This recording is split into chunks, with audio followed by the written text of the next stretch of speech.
can researchers differentiate between reputable journals and predatory journals? This is extremely important. Predatory journals, first of all, for those of you who don't know about that, are journals that offer you fast publication or almost guarantee publication. They charge very high fees, but they don't do a real peer review process.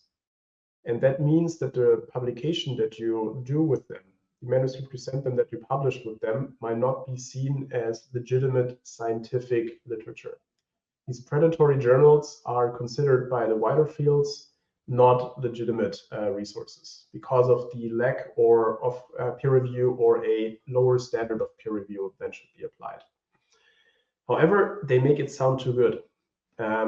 Predatory publishing often is based on outreach. So they will approach you as researchers to submit papers to them.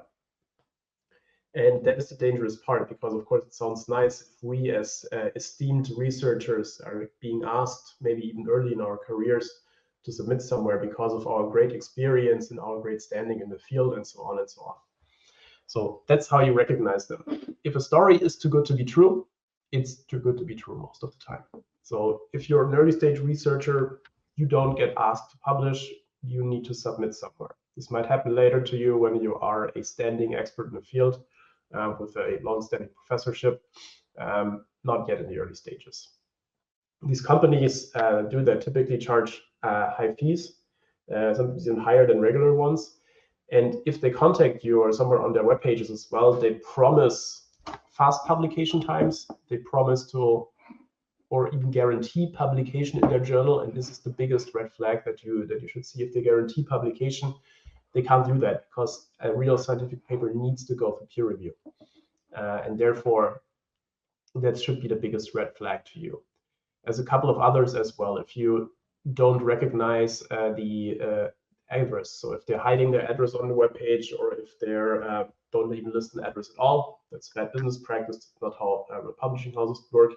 They often sound a lot like regular journals that do exist, and then you might see that the domain ending is from another country. So also be careful there.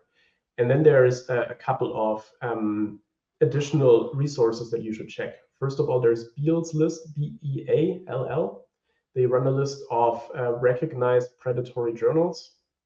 And there's also predatoryjournals.com that basically also lists them. This is almost like a blacklist. If the name shows up on there, you should highly doubt their practices, and it would make me hesitate. So if you get invited to publish to one of these papers, to these journals that are on there, I would not take it. And then there's one extremely important resource. Ask your colleagues, ask your bosses if they recognize the journals, if they would go along with this. They might not have all of the experience, but they have seen this before, and you probably won't publish the journal anyways without the go-ahead of your boss, of your PI, or someone above you, depending on your career stage. I'm assuming early stage researchers. So be careful on that. Check the resources, and really, long story short, if it's too good to be true, it's probably too good to be true. And if you get invited to publish, it's probably not a real invitation, unfortunately.